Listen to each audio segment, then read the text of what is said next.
Alright, it's only me.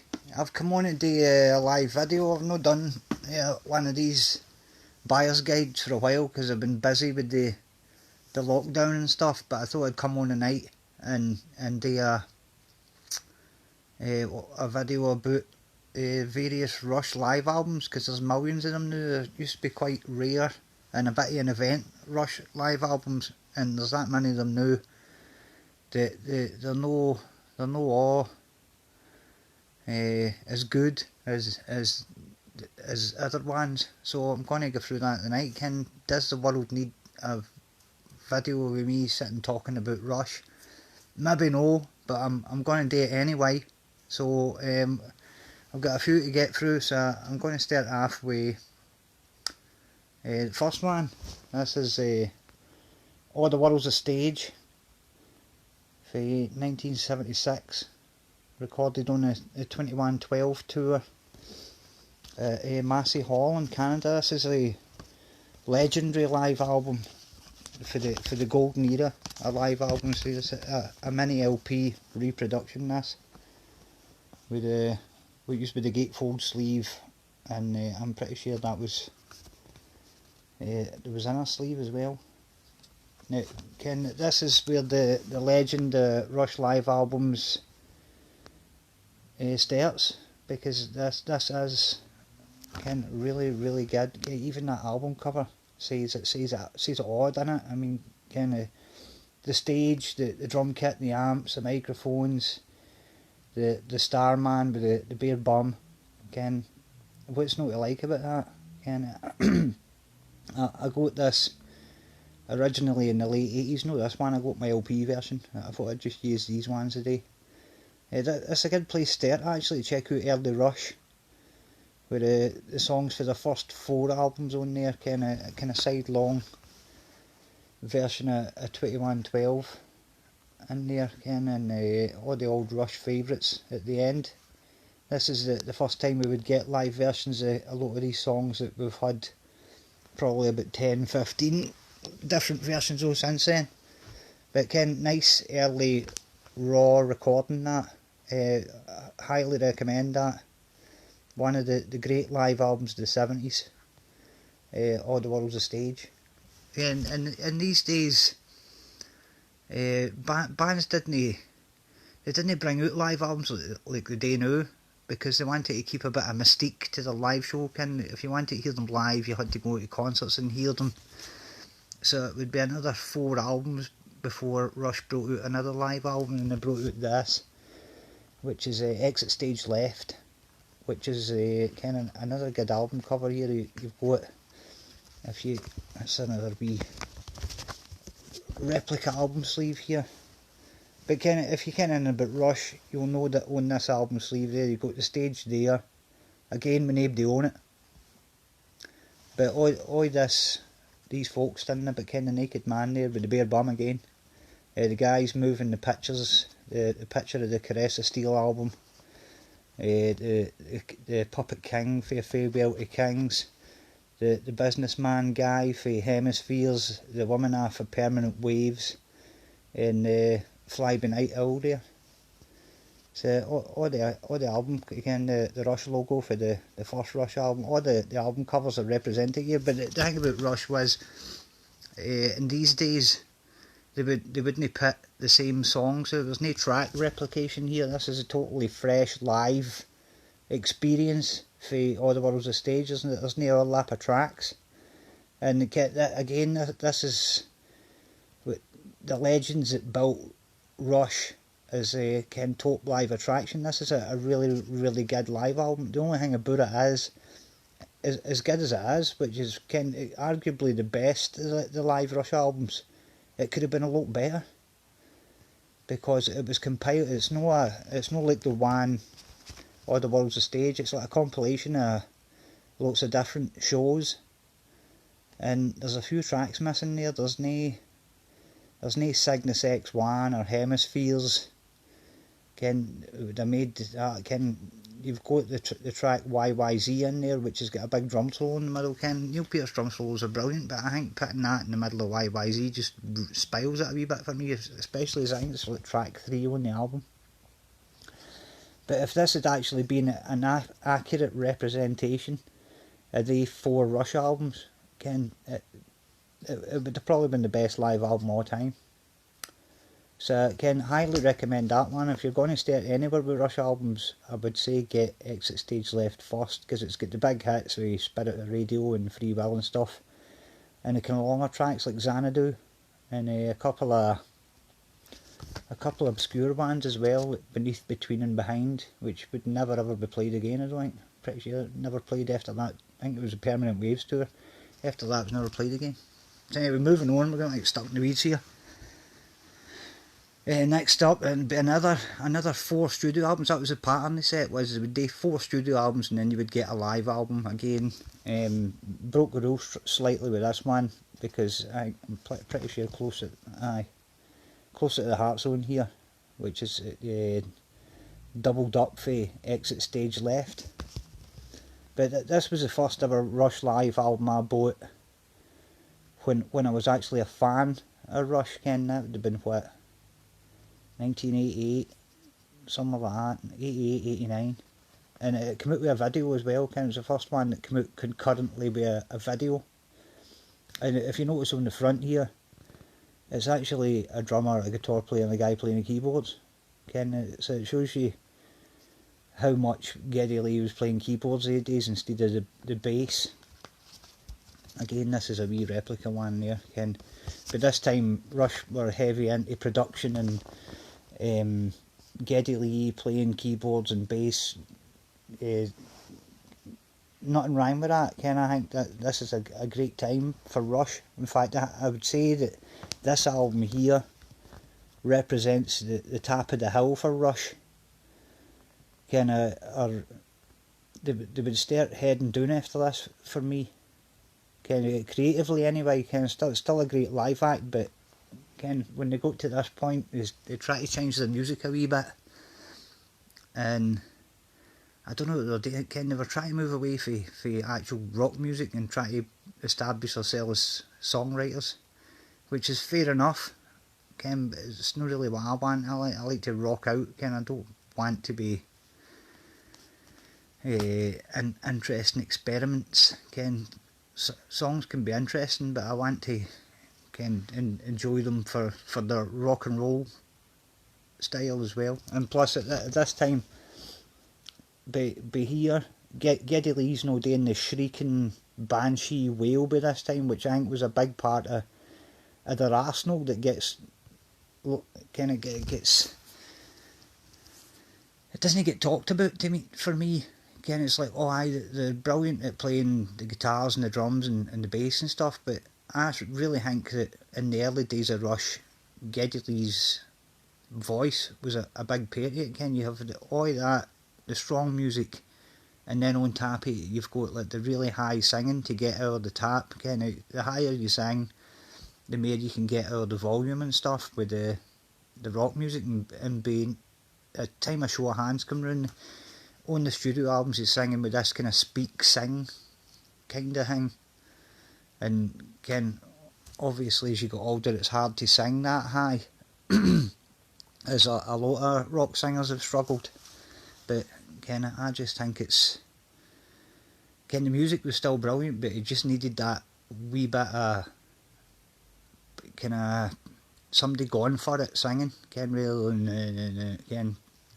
If you imagine like a song like Shoot to Thrill by AC/DC without Brian Johnson really going for it on top of it, just a guy kind of talk singing, it just wouldn't be the same thing. So anyway, moving on.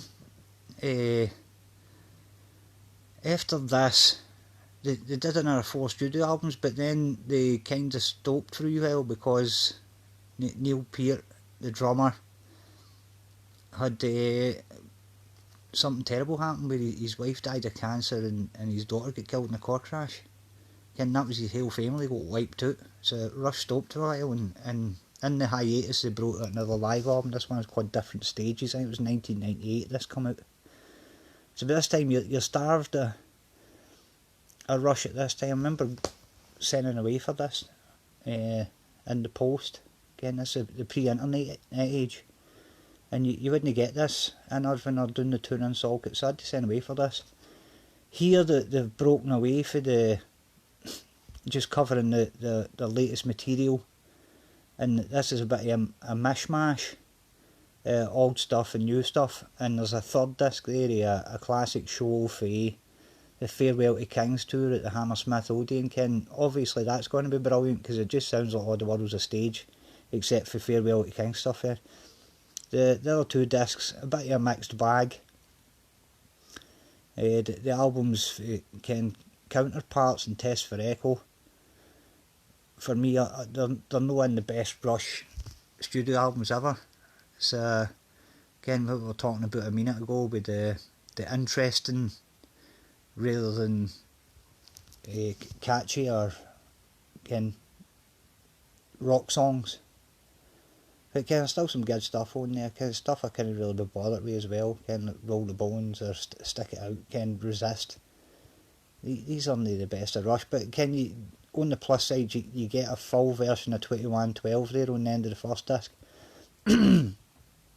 What I would say about this was it's a kind of brick-walled, if anybody's an audiophile out there, it's a right harsh and brick-walled sound on this album. It's really harsh, loud, and I don't think it really suits the music. I think Rush were trying to kind of show folk that they had done away with the keyboards after the 80s and they were bringing back the loud guitars, but there's just an abrasive noise about different stages. As good as it is, it's a bit sore on the ears to listen to in a wanna. So we thought Rush was by then, and eventually they came back around about 2001, 2002 with an album called Vapor Trails, which was alright. But then they went out and did this tour, and by this time, because they'd been away and folk knew Rush were a killer live act, they were back as a kind of probably as big as they'd ever been. The legend grew while they were away, and they did this big tour which culminated in shows in Brazil, which is recorded here. This is a live album called Rush in Rio. At the time, this was a bit of an event as well, because you didn't think you were going to get any more Rush. And you did get more Rush here, and not just that, but when they come back, they put together sets that covered their whole repertoire. So they brought back stuff that hadn't been heard for years. You've got Natural Science, which at the time you're like, geez, they're playing Natural Science. Cygnus X1, By Torn the Snow Dog, stuff for the really early days of Rush. So this is a pretty good live album. 3 discs. A DVD came out at the same time. It was probably better than just getting the album, because the album, I don't know what kind of stuff the mobile studio they were using in Brazil, but the drum sound on the actual CD of the concert isn't the best. The drums are a wee bit distant, maybe a wee bit weak. But you can't beat the Brazilian crowds mixed quite loud as well, and anybody that kens anything, nobody went to South America to play, except for Queen and Van Halen and Kiss back in the day, and they would go there and the fans would go mental because they'd never seen anything like that, because nobody went there.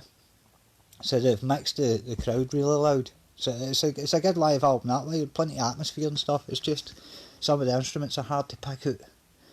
So next up, what was this, 2 years later, they brought out, this wasn't a live album, this is a double disc here that was released with the R30 DVD. That was a tour they did after the Vapor Trails tour. It was a kind of 30th anniversary tour called R30. And this was like a cut down version of the concert. I don't know what they were thinking there. But they didn't want to, it's one of the kind of paradox things. We don't want to give folk too much of the same thing, so we want to avoid repetition. And then you buy it and you've got another version of Limelight and Roll the Bones and all that stuff that you've had before. I'm still thinking that they've got this whole gig in the can, and that at some point the whole show will probably be released. I wish they'd released it all at the time, because as it is, it's a decent double CD live album, but it just feels as if it's missing something. Plus this one, they'd done an EP at this time called Feedback, which was them recording cover versions of the songs they liked when they were young. So you've got Summertime Blues and Crossroads and what's the other one now? The Seeker by The Who, aye. Done in the style of Rush, and Rush are great players, but if I want to hear Rush, I want to hear them playing Rush. They're that unique and good that they've got that big a repertoire. If you're doing your 30th anniversary tour, don't leave out your own songs to play. If you play The Seeker, you're not going to play it any better than The Who, especially with a guy that speaks singing. Which, if you're doing rock and roll music, you need the rock and roll vocals on the top of it. So I'm not going to get stuck talking about that one for too long. So by this time, they're pretty much a heritage act. And every band is opening up the vaults and trying to make a bit of money, because by this time you've got things like Napster and just like internet file sharing, which has kind of killed your album sales. So you start looking through the vaults for what you've got. When the work's already done, you've got some stuff lying about that you can just bring out and it'll make you money. So I think it was like 2006 they brought out this, which is a compilation of 3 live videos that they brought out. But on it's got a bonus disc on it, which is the soundtrack for the Grace Under Pressure tour. And that's pretty good, it's well recorded in that, and there's a whole bunch of stuff off of Grace Under Pressure and Signals that had never been released in official live recorded format before. So this is worth picking up for that. Plus you get the videos, Exit Stage Left and A Show of Hands. So well worth getting that one. You can probably pick it up now. It's like nearly 15-year-old. You probably be able to pick that up quite cheap. But I don't want to talk too much about. I'm starting to get stuck in the weeds here. But if you've got to get that for, I don't know, a tenner, you pick it up. They brought out another studio album called Snakes and Arrows, which wasn't bad. I'm not going to kick A Farewell to Kings or Power Windows or something out for Snakes and Arrows, but it was a good attempt at doing something new, bringing out maybe a bit too long. Another thing with a lot of songs on it. So they did the tour, and this album's called Snakes and Arrows Live. Quite aptly actually, because they did play a whole chunk the Snakes and Arrows album on this tour. And that's good. Some folk will tell you that latter day Rush, everything by Rush is just as good. That's one of the things that right annoys me actually. But I love Rush, but I don't like Rush fans, because as I was talking about a minute ago when we were talking about the Rush and Rio, when Rush were away, between different stages in Rush and Rio albums, when they grew this legend, when they came back, they had all these folk that had latched onto them.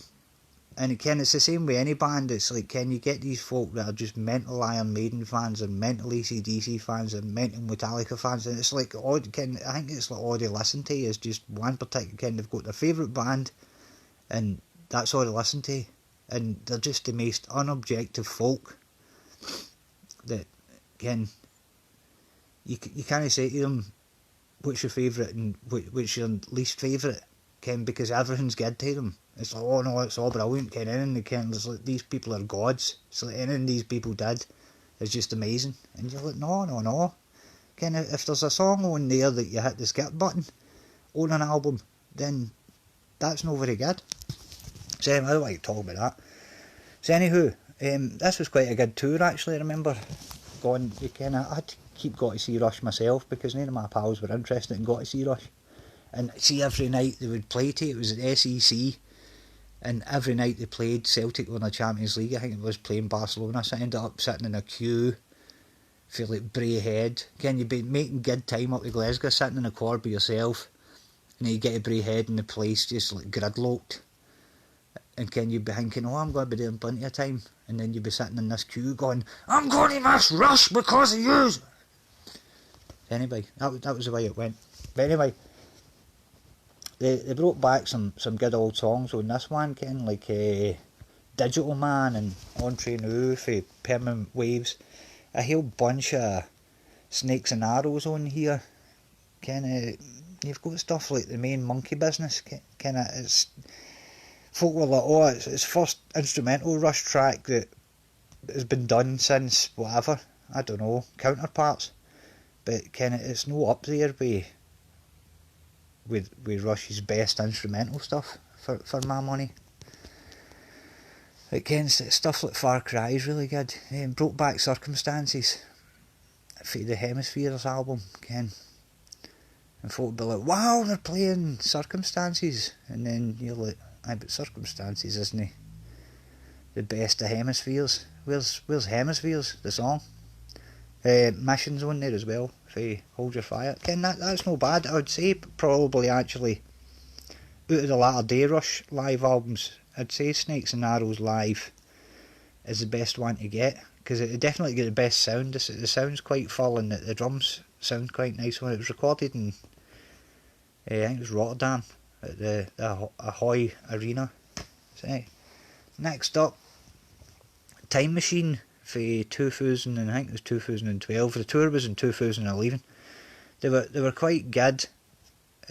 Ken, you knew that when you'd been to see Rush that the next year you were going to get a live album of pretty much the same show as you had been to see, because like most rock bands in the modern era, Ken, it's not about going out and just setting the amps up and playing songs. Ken, it's a production thing now. Ken, that everyone's got to tie in with lights, and Ken, get the guys on stage have got to stand in certain places at certain times, or they'll get blown up.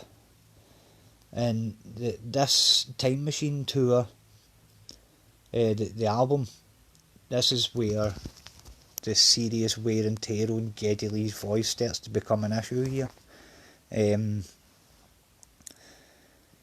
First bit of the album, Ken, no bad, maybe a wee bit too many stuff there for the 90s, where you're, Ken, stick it out, who cares, Ken, leave that thing alone. I would rather they had the Where's My Thing for Roll the Bones. I think that's a better instrumental track.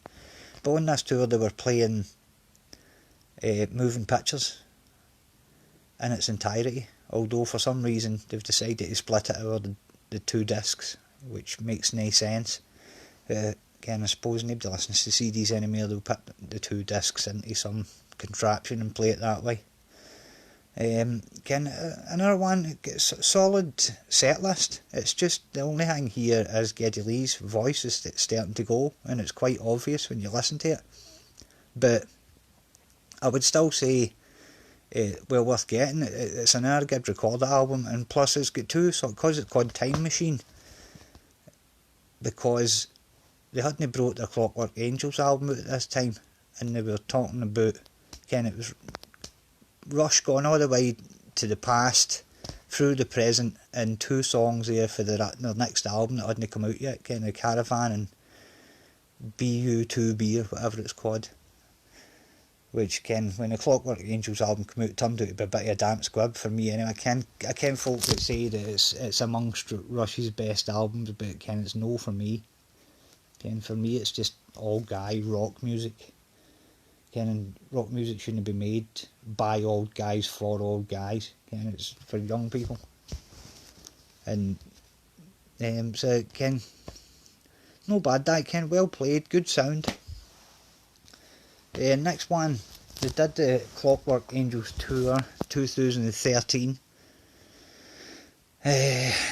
See this one, when they did the tour on the Clockwork Angels, because they'd get rid of the keyboards and they didn't want to go back to the keyboards, they had got like wasn't it an orchestra, it was like a string section for the Clockwork Angels live stuff, to free them up so Geddy Lee wasn't having to go back to playing all the keyboards and all the stuff.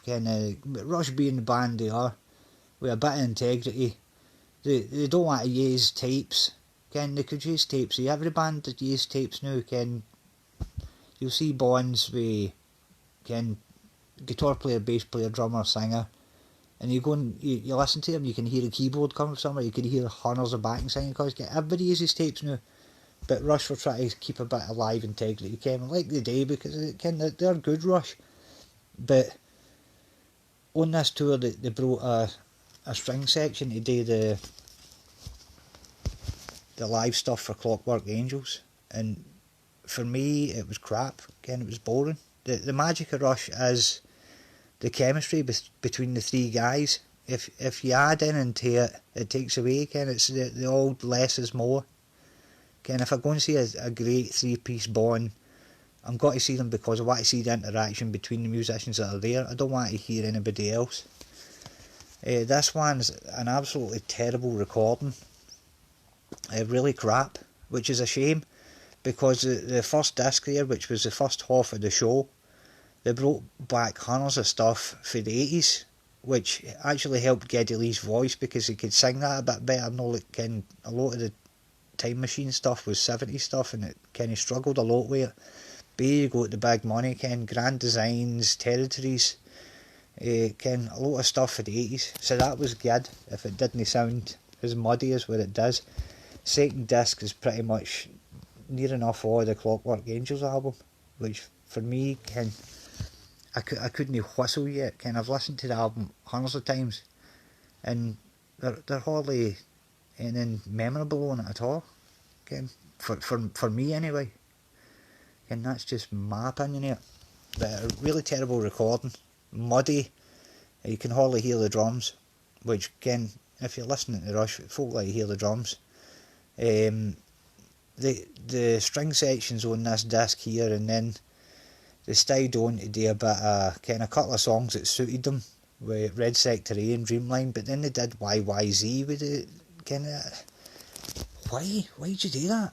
Again, I want to hear the three-piece, the three guys, the three parts interlocking like a jigsaw, and then you've got these goofballs with trumpets and stuff, violins, jumping about the stage, playing. There wasn't even a part for them to play. So I'm getting Clockwork Angels live. No. This is the absolute worst Rush live album there is. Just because having these superfluous musicians on the back end of it. So come round in a wee while, R40 Live. This was the 40th anniversary, a bit like R30, but this one, they never brought this one to Britain. This was the first tour I missed for a long while, because it didn't come out here. Folk were raging that it didn't come out here. But the first half of the set isn't it starts off with two songs for Clockwork Angels, although Headlong Flight is quite a good song. It just they've stuck a drum solo in it. They keep sticking drum solos in the middle of good songs. Gets better towards the end, Between the Wheels. Second disc, on paper, looks absolutely brilliant, but then you hear Geddy Lee singing it. It's no his fault you got old, but the writing's on the wall here that it's time to hang it up. Because you've got Hemisphere's Prelude there, which they've had to down-tune, so it just doesn't sound right at all. You've got Natural Science. Natural Science I was good. They brought back Jacob's Ladder, Xanadu 2112. Once you get to the third disc here, which the way they structured the concert was, they started with their newest material and worked backwards, if you know what I mean, so that they ended up playing their earliest songs at the end of the night. And God love Geddy Lee, but Jesus Christ, he's singing on Lakeside Park. No. But as it is, they're still playing the guitars and the drums and everything as good as ever. But really, Geddy Lee's singing's really hampering the band by this time. So that was the last of the the official live albums. Although they would do things after this. Again, I'm moving on to the deluxe editions now. All the live albums I've been talking about since Rush and Rio all came with a standalone DVD or Blu-ray release, which I bought all. I bought them all. Must have cost me, I don't know what, 60, 70 quid over the course of however long it was, 15 years. But then they brought out this, which is a R40 deluxe edition, which this is it's all the ones we're talking about there. Your Rush and Rio and your R30 the full concert, or what, no available in audio form. Snakes and Arrows, Time Machine, Clockwork Angels Live. But I wouldn't have bought it for any of that stuff. But the thing is, when you're a collector, they'll do things to you where they'll bring out this big box of stuff you've already got, but then stick this bonus disc in, which is called R40, before the R40 tour. And it's like, I don't know, about tours of stuff you'd never got. So I can't remember how much this cost. I'm pretty sure it was maybe about 100 quid. So I spent 100 quid to get a Blu-ray about 2 hours worth of stuff I hadn't got, and a whole bunch of stuff I did have. But the box is nice. That's what being a collector's all about. Having nice things. But I don't know, I could probably sell all the other ones which I've still got, the standalone editions. But that was when I realised that Rush were looking for a few pound. They were getting old now. In fact, they even retire. They weren't making records anymore. But there's still money lying about, because you've got these rabid fans that will buy in. And in the meantime, they made a couple of Blu-rays with documentaries on them. But then they started bringing out deluxe edition versions of their albums, which there's been a few. I can't mind when the first Rush album came out as a heavy deluxe edition set, but I wasn't really interested in getting that, because the price was just too hefty for the first Rush album's an anomaly in the catalogue, just because it's not got Neil Peart on it, and it's maybe a straight ahead, straight rock and roll Led Zeppelin style. It's alright for what it is, but I wouldn't be spending a lot of money to get a deluxe edition for. And then I can't mind when this came out. It was maybe about 10 years ago.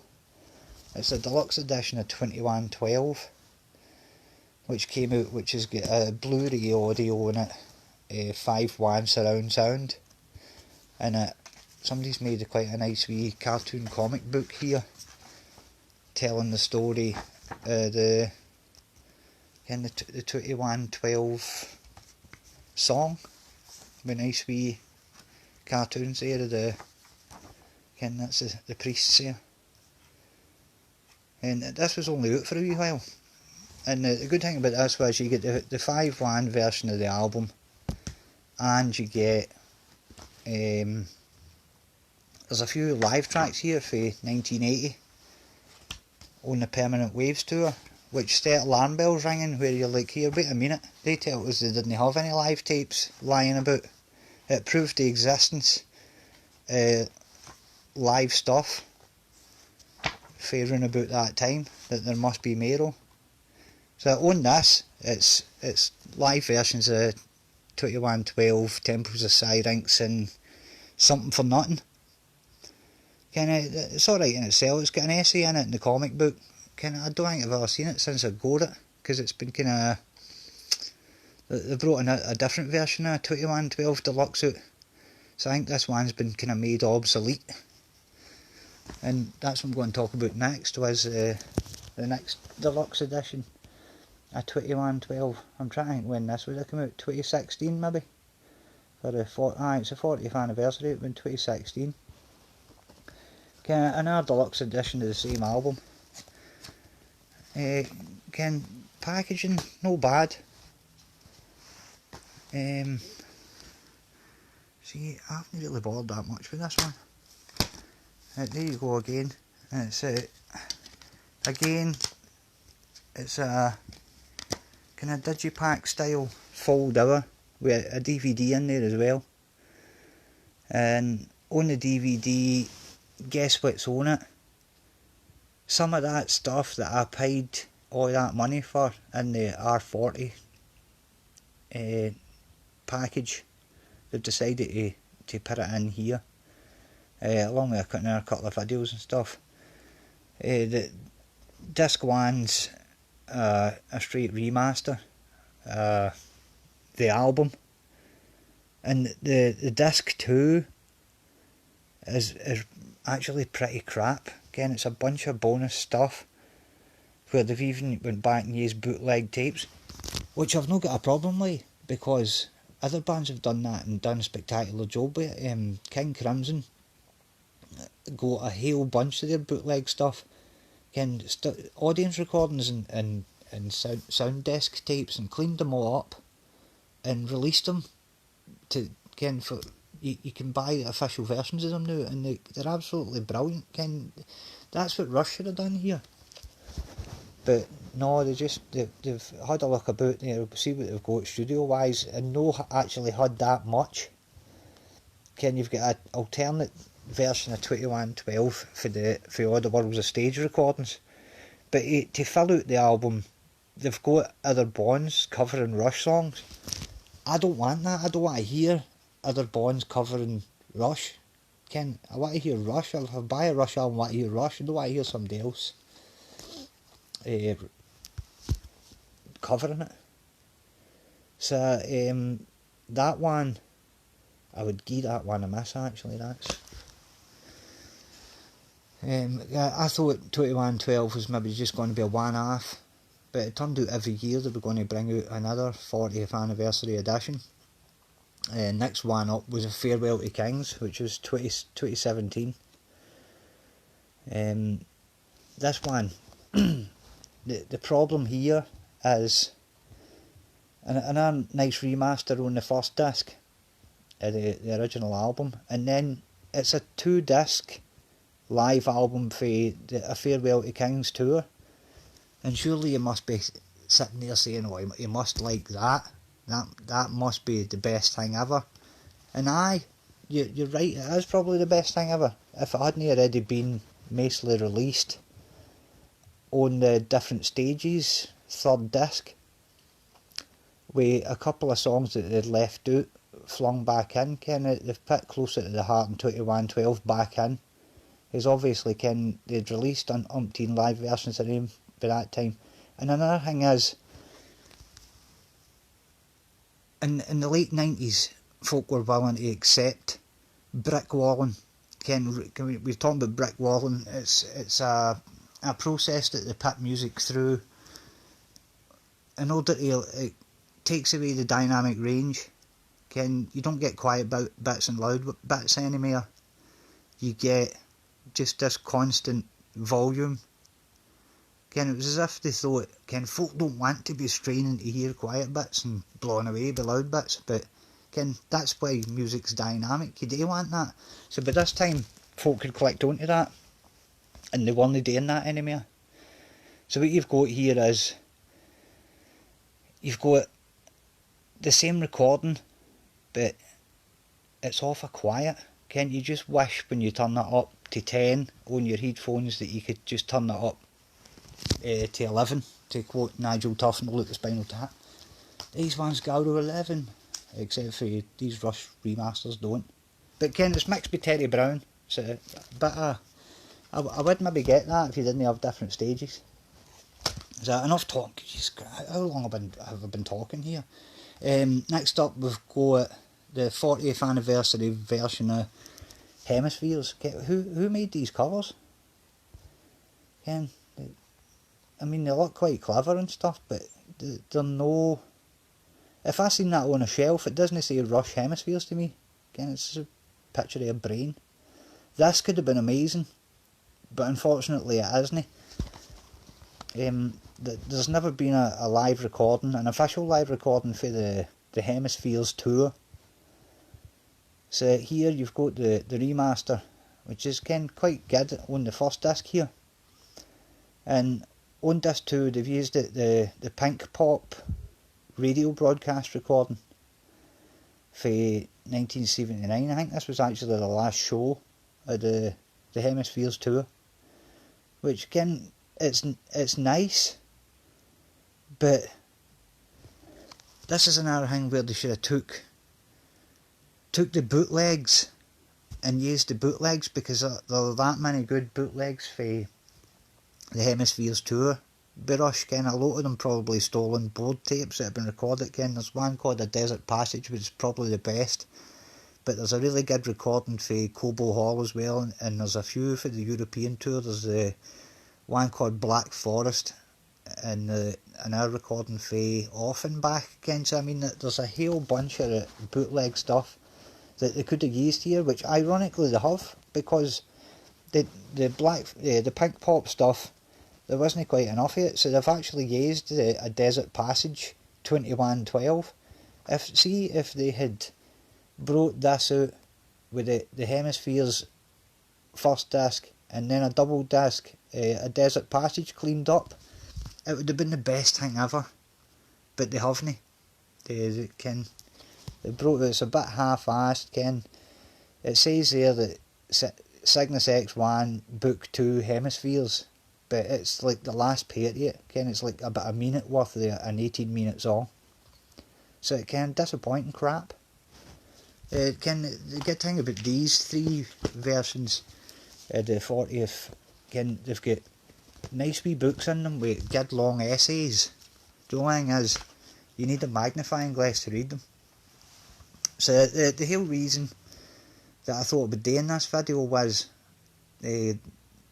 last Friday the 40th anniversary version of Permanent Waves was coming out, and again it's got the bonus disc with stuff on it. And when I seen the bonus disc, when I was talking about the 2112 earlier on with the tapes for the round about 1980, that it proved the existence of live tapes for around about that time. On the second disc of this Permanent Waves, they've actually used these live tapes we were talking about. Permanent Waves tour there. What do you say about Permanent Waves? I mean, it's nobody's favourite Rush album. I've heard folk saying that A Farewell to Kings is a favourite, Hemispheres 2112, Moving Pictures, Power Windows. I've heard folk, even Fly By Night. I've never met anybody that ever said that Permanent Waves was a favourite Rush album. And it's weird, because you think that a couple of their biggest hits are on there, with Spirit of Radio and Free Will and stuff like Natural Science. But for some reason, Permanent Waves just is never considered Rush's best album. So I had this come earlier on the day, and I've had a chance to listen to the live CD a couple of times. They put some of it on YouTube, so I'd listened to some of it on YouTube as well. So I was talking about there with the Hemispheres one. When I seen what was on it, I thought this could be the best of these 40th anniversary things so far. And it is. Because a lot of this, we've been waiting for more than 40 years for an official live recording of Hemispheres, the Cygnus X1 Book 2. And there you've got fresh versions of Free Will. You can go see Deep Purple today and see them playing Smoke in the Water. But they don't. It would be different got to see them playing it in 1972 than it has got to see them now, when they've played it for 5,000 times. When bands have got new music, there's fire in it, and that's what you're getting here. There's fiery versions of fresh stuff that had just come out, that bonds dying to play, to let folk hear. And the thing is, there's some of it in London, some of it in Manchester. I know for a fact that there was a show recorded in Glasgow on the Permanent Waves tour at the Apollo, because they used the second side of the Exit Stage Left album. That's what it is. It's a recording of the Glasgow Apollo show. So they've had these tapes sitting for 40 years. And while it's good to get them in this kind of jumbled up mess version, where it's just fade in, fade out versions, Cygnus X1, I think they've been a bit lazy there, because if they've got that many tapes, at least 3 shows, in the Live in London ones, on the Permanent Waves tour, they played 5 nights at Hammersmith Odeon, so they must have recorded every single night, so that means they've got 7 shows there at least for the Permanent Waves tour that they could have compiled into an actual concert. Can be cheating.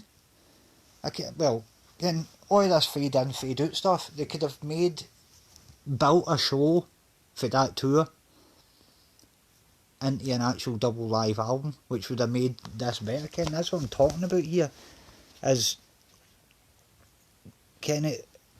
all the bands are doing this, all the classic bands are doing this now, and I just feel as if Rush have kind of short-changed a wee tiny bit with their deluxe editions, because when you're talking about the best ones, you're talking about these King Crimson box sets here, 25 discs and stuff like that in these ones, they're well worth getting. I've got all the Marillion ones, they're amazing as well. They come with a Blu-ray with like a documentary in them that lasts for like an hour and a half, specifically about a period of music that they made.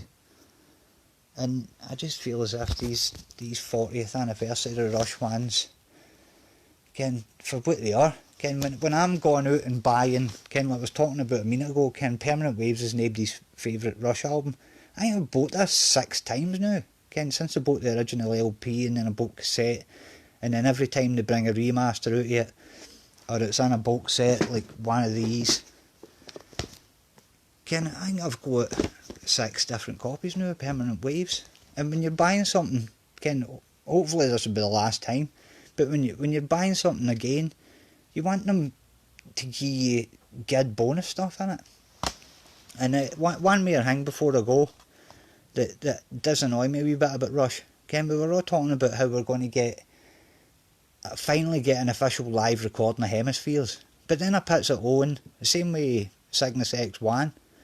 Rush are one of the bands, they like to sieg and they like to play medleys, and I understand it when you're breaking bits of your songs up to play medleys. There's a nice one at the start of the R30 concert where what I was talking about, Geddy Lee hit these high notes anymore, so they took about a minute worth of one song each for each of their first 6 albums and made it into this instrumental medley thing when they singing.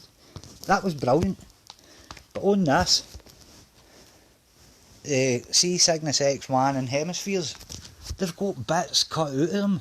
They play the prelude to Hemispheres, and then they cut out the Apollo and Dionysus bit, and then jump back in at another bit. And you're like, you can't do that. If you're going to play the song, play the whole song. Don't play a bit of the song, and then they miss out a bit of Cygnus X1 as well. That's just a bugbear for me. But right, I'm going to have to go, because I've sat here talking about Rush for far too long, and my leg's starting to get sore now. So that's the first one of these I've done for pure ages, just basically because I can't be bothered. Well, I can't be bothered, but I can't be bothered doing it all the time. And who wants to sit and listen to me talking about Rush for a bit of an hour or whatever it is? So I'm going to go down the stair and maybe listen to some classic Rush. I suppose I've been talking that long that folk won't be able to remember. If you've sat through this, God love you. I don't even know why you're sitting and do these things. But hey, it's the lockdown and folk are bored.